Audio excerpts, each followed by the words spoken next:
जय हिंद दोस्तों, आप सभी का स्वागत है आपके अपने एबीसी कोचिंग यूट्यूब चैनल में। आप लोग कैसे हैं? आशा है कि स्वस्थ और मस्त होंगे। अपने बोर्ड परीक्षा के लिए तैयारी जबरदस्त तरीके से कर रहे होंगे। इस वीडियो में क्लास 11th सब्जेक्ट ज्योग्राफी यानी भूगोल के मॉडल सेट का कंप्लीट आंसर देखने वाले हैं, जो कि जैक बोर्ड की तरफ से जारी किया गया है। दोस्तों, आप सभी से कहना चाहूँगा कि एग्जाम में बैठने से पहले, एग्जाम से पहले जो है आप मॉडल पेपर को अच्छे से सॉल्यूशन कर लीजिएगा, उसको अच्छे से सॉल्व कर लीजिए, उसको अच्छे से रिविजन कर लीजिए, क्योंकि कई सारे क्वेश्चन जो है आपके मॉडल पेपर से पूछे जाते हैं। ठीक है। और दोस्तों, आप हमारे चैनल पर पहली बार आए हैं, चैनल को सब्सक्राइब करने के साथ बेल आइकन को प्रेस जरूर कर लेंगे।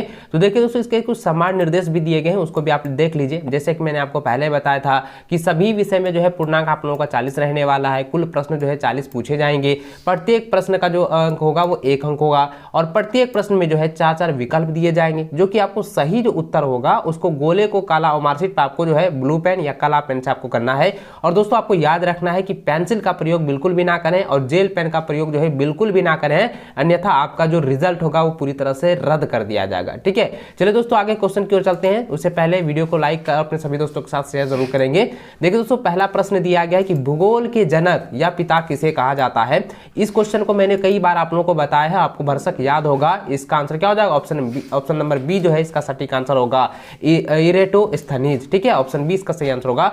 अगला सवाल है, निम्नलिखित में से कौन सी स्थलाकृत नदी द्वारा निर्मित होता है। तो दोस्तों, कई सारे ऑप्शन में जो है इसमें 2 आंसर है, एक हिमोड और बरखान। तो यहाँ पे जो है थोड़ा सा दोस्तों आप ध्यान दीजिएगा, यहाँ पे सबसे बड़ा जो है आपका जो आंसर होगा ना, ऑप्शन नंबर बी हो जाएगा, बरखान हो जाएगा। ठीक है, क्योंकि कई सारे जो है ना वो सेट में दिया है हिमोड, लेकिन हिमोड जो है इतना संतुष्ट वाला नहीं है, लेकिन ये वाला इसका जो है आपका सही आंसर होगा बरखान का। ठीक है, चलिए आगे बढ़ते हैं। अगला सवाल दिया गया कि निम्न में से कौन सा तत्व वातावरण या वर्तमान वायुमंडल, ठीक है, तत्व वर्तमान वायुमंडल के निर्माण व संशोधन में सहायक नहीं है। तो इसका आंसर आएगा गैस उत्सर्जन। गैस उत्सर्जन जो है ये क्या है?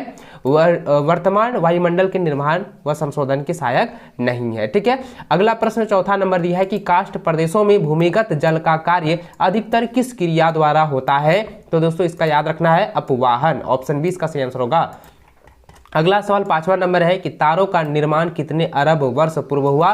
तो इसका आंसर हो जाएगा 8 अरब वर्ष पूर्व। ऑप्शन डी इसका सही आंसर होगा। अगला सवाल है, निम्न में से कौन प्रथम श्रेणी के उपभोक्ता है। तो इसका आंसर हो जाएगा बकरी यानी कि गॉड। ठीक है, ऑप्शन ए इसका सही आंसर होगा। बकरी जो है ये प्रथम श्रेणी के उपभोक्ता है, और लास्ट श्रेणी में आ गया दोस्तों आपका शेर। ठीक है, इसको याद रखेंगे। अगर अंतिम कहता तो यहाँ पे हो जाता शेर। ठीक है, लेकिन यहाँ पे प्रथम कह रहा था, इसलिए इसका आंसर ऑप्शन ए हो जाएगा बकरी। अगला प्रश्न है कि पृथ्वी की आंतरिक परत कोर के निर्माण में किन किन तत्वों का प्रधानता है। तो दोस्तों, ये जो है ना कई बार एग्जाम में पूछा गया है, और इसका जो आंसर होगा ऑप्शन नंबर डी हो जाएगा, निकिल व लोहा। ठीक है, ऑप्शन डी इसका सही आंसर होगा। अगला सवाल 8वां नंबर दिया है कि विश्व के सबसे ऊंचे वृक्ष पाए जाते हैं। तो विश्व में सबसे ऊंचे वृक्ष कहाँ पाए जाते हैं? वसुवती। ठीक है, वसुवतीय वर्षावन जीवोम में। ठीक है, तो ऑप्शन ए इसका सही आंसर होगा। अगला सवाल 9 नंबर है कि ढक्कन ट्रैप किस प्रकार के उद्धार के परिणाम है। तो दोस्तों, ये कई बार एग्जाम में पूछा गया है, इसको जो है हर हाल में आपको याद रखनी है। इसका आंसर क्या हो जाएगा? प्रवाह हो जाएगा। ऑप्शन सी इसका सटीक आंसर होगा। अगला सवाल दिया गया कि भारत के देशांतरीय विस्तार का अंतर कितना है। तो इसका आंसर क्या हो जाएगा? 30 डिग्री। ठीक है, लेकिन दोस्तों ये सटीक आंसर नहीं है, इसका सटीक आंसर होता है 29 डिग्री। ठीक है, याद रखेंगे 29 डिग्री, लेकिन ये भी आपका सही है, क्योंकि 29.87 इस कुछ होता है, जो कि लगभग जो है 30 डिग्री के समान होता है। इसलिए दोस्तों आप यहाँ पे लगा सकते हैं 30 डिग्री। ठीक है, चलिए अगला सवाल देखिए 11 नंबर दिया गया प्लेट, यहाँ पे दिया है प्लेट विवर्त। देखिए विवर तकनीकी। ठीक है, विवर तकनीकी सिद्धांत का प्रतिपादन जो है किसने दिया है। तो दोस्तों, इसका आंसर हो जाएगा मैकेजी ने। ऑप्शन बी इसका सही आंसर होगा। अगला प्रश्न दिया गया है कि भारत की मुख्य भूमि की उत्तर से दक्षिण अधिकतम लंबाई कितनी है। तो इसका आंसर हो जाएगा 3214 किलोमीटर, जो कि ऑप्शन नंबर ए में दिया हुआ है। यही आपका सटीक आंसर हो जाएगा। अगला सवाल 13 नंबर है कि संवहन धारा सिद्धांत किसने दिया। ये बहुत बार एग्जाम में पूछा गया है, इसको आप अच्छे से जो है रिवीजन कर लीजिएगा, क्योंकि इसका मैंने कई बार आपको आंसर बताया है कि आर्थर होम्स होता है। ठीक है, इसको आप लोग जो है कॉपी में नोट कर लीजिए और इसको अच्छे से आप लोग तैयार कर लीजिए, इसको अच्छे से रिवीजन आप लोगों को कर लेना है। कई सारे क्वेश्चन आपको लग रहा होगा कि सर ये तो हम लोग पहले पढ़ा दिए हैं आप, लेकिन यहाँ पे क्या करें, जैक बोर्ड की तरफ से मॉडल पेपर जारी किया है उसको तो देखना ही पड़ेगा, उसको रिवीजन तो करना ही पड़ेगा। ठीक है, आगे बढ़ते हैं। अगला सवाल यहाँ पे 14 नंबर दिया गया है कि गंगा की सबसे लंबी सहायक नदी कौन है। तो गंगा की सबसे लंबी सहायक नदी क्या है, यमुना है। तो ऑप्शन नंबर सी इसका सही आंसर होगा। अगला सवाल है कि निम्न में से कौन सा गौन प्लेट है। तो गौन प्लेट का मतलब क्या होता है बच्चों, आप लोगों को मैंने बताया था ना। तो गौन प्लेट देखिए यहाँ पे क्या है, निम्न में से एक गौन प्लेट है। तो गौन प्लेट कौन है, तो ये हो जाएगा अरेबियन प्लेट। ऑप्शन डी इसका सही आंसर होगा। अगला सवाल 16 नंबर है, निम्नलिखित में से कौन सी नदी डेल्टा के स्थान पर ज्वार नद मुख बनाती है। तो ज्वार नद मुख बनाती है, तो बच्चों इसका आंसर क्या हो जाएगा, नर्मदा नदी। ठीक है, ऑप्शन ए इसका सही आंसर होगा। अगला सवाल है कि निम्न में से कठोरतम पदार्थ कौन सा है। तो कठोरतम पदार्थ क्या होता है, हीरा होता है, लेकिन हीरा यहाँ पे नहीं दिया है, तो उसके बदले यहाँ पे क्या हो जाएगा, कैल्साइट हो जाएगा। ठीक है, ऑप्शन ए इसका सही आंसर होगा। ठीक है, इसको आप लोग जो है रट लीजिए। अगला प्रश्न देखिए दिया गया है, निम्नलिखित में से कौन सा जो है भारत का सबसे दक्षिणी स्थान है। तो दोस्तों इसका आंसर क्या होगा, इसका आंसर हो जाएगा ऑप्शन नंबर बी हो जाएगा, कन्याकुमारी। ठीक है, याद रखें। अगला प्रश्न है 19 नंबर की भारत का सबसे ऊंचा जल प्रपात कौन सा है। तो ऊंचा जल प्रपात यहाँ पे पूछा गया है, तो इसका आंसर क्या हो दोस्तों, यहाँ जरा ध्यान दीजिए। यहाँ पे ये जो है ऑप्शन नंबर दिया है ए हुड्रू, दूसरा दिया है बूढ़ा धान, ये भी नहीं होगा, जोग ये भी नहीं होगा, ये जो हाँ ये भी नहीं होगा। तो इसका आंसर क्या होगा बच्चा, पता है इसका आंसर मैंने आपको पहले बताया था, आप लोगों को मैंने बताया था, ये क्या होता है, कर्नाटक होता है। तो इसका आंसर क्या हो जाएगा, कर्नाटक। ठीक है, जिसका जो है टोटल जो लंबाई है ना वो कितना है, 455 किलोमीटर है। ठीक है, इसको आप लोग याद रखिए, इसका सही आंसर क्या होगा, जलप्रपात जो है वो कर्नाटक में है। ठीक है, जिसको हम लोग कुनियांग कहते हैं, कुनियांग। ठीक है, इसको आप लोग अच्छे से नोट कर लीजिए। अगला सवाल देखिए 20 नंबर दिया गया है कि जाड़े के आरंभ में तमिलनाडु के तटीय प्रदेशों में वर्षा किस कारण होती है। तो दोस्तों कई बार एग्जाम में पूछा गया, रिपीटेड क्वेश्चन है, तो इसका आंसर हो जाएगा उत्तर पूर्वी मानसून के कारण होती है। तो ऑप्शन ए इसका सही आंसर होगा।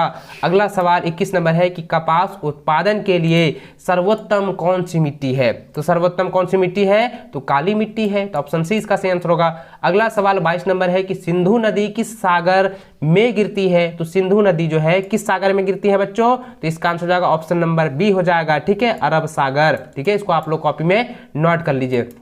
अगला सवाल दिया है 23 नंबर की चंदन वन किस तरह के वन के उदाहरण है। तो इसका आंसर क्या होगा, 23 नंबर का आप लोगों को मैंने पहले भी बताया हुआ है, इसका आंसर हो जाता है पर्णपाती वन। ठीक है, जो कि ऑप्शन नंबर ए सही आंसर होगा, पर्णपाती वन। अगला प्रश्न देखिए 24 नंबर दिया है कि उत्तर भारत के मैदान में चलने वाली शुष्क एवं गर्म पवन कहलाती है। तो यह क्या कहलाती है बच्चों, लू कहलाती है। ठीक है, इसको आप लोग जो है नोट कर लीजिए। अगला सवाल, इनमें से किस राज्य के कर्क रेखा गुजरती है। तो झारखंड में गुजरती है, झारखंड राज्य में। और कहाँ पे गुजरती है, तो आपको याद रखना है रांची से। ठीक है, रांची से गुजरती है, जो कि खूंटी जिला है, वहां से गुजरती है। इसको आप लोग जो है याद रखिएगा। अगला प्रश्न देखिए यहाँ पे 26 नंबर दिया गया, किस अक्षांश पर 21 जून की दोपहर सूर्य की सीधी किरणें पड़ती है। ये बहुत बार एग्जाम में पूछा गया है, इंपॉर्टेंट क्वेश्चन है, तो आपको याद रखना है 23 डिग्री 30 मिनट उत्तरी अक्षांश पर। ठीक है, तो ऑप्शन 20 का जो है एकदम सटीक आंसर होगा। अगला प्रश्न 27 नंबर दिया गया है कि वायुमंडल, जरा ध्यान देंगे, बहुत ही इंपॉर्टेंट क्वेश्चन है कि वायुमंडल में के कौन सी परत का संबंध मौसमी परिवर्तन से संबंधित है। तो बच्चों इसका आंसर हो जाएगा ऑप्शन नंबर ए हो जाएगा क्षौभ मंडल। ठीक है, याद रखेंगे। अगला प्रश्न है 28 नंबर की वायुमंडल में नाइट्रोजन गैस का प्रतिशत कितना है। तो नाइट्रोजन गैस का प्रतिशत कितना होता है, 78.8%। ठीक है, ऑप्शन बी इसका सही आंसर होगा।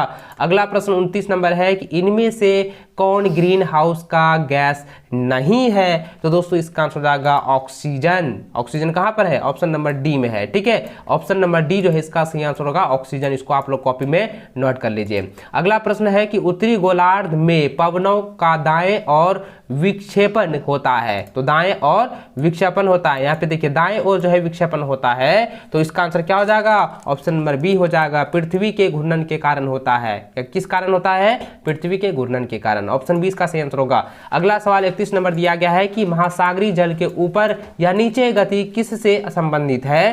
तो दोस्तों इसका आंसर होगा ज्वार से संबंधित है, ऑप्शन नंबर ए। जैसे कि आप सभी को पता है कि ज्वार भाटा जो उत्पन्न होती है ना, इन्हीं के कारण होती है। जब ऊपर और नीचे गति करने के कारण इस प्रकार से ज्वार भाटा उत्पन्न होती है। इसको आप लोग ये कॉपी में नोट कर लीजिए। अगला सवाल 32 नंबर दिया गया है कि पृथ्वी की सतह पर गिरने वाले जल के रूप को कहते हैं, तो उसको हम लोग कहते हैं वर्षण। ठीक है, वर्षण कहते हैं। अगला सवाल है कि महासागरों का औसत लवणता है, तो इसका आंसर हो जाएगा दोस्तों ऑप्शन सी हो जाएगा 35% लवणता है। ठीक है। अगला सवाल 34 नंबर है कि निम्नलिखित में से कौन सी स्थान के तापमान को प्रभावित कर सकता है? तो इसका आंसर हो जाएगा ऑप्शन नंबर ए अक्षांश। ठीक है, ऑप्शन ए इसका सटीक आंसर होगा।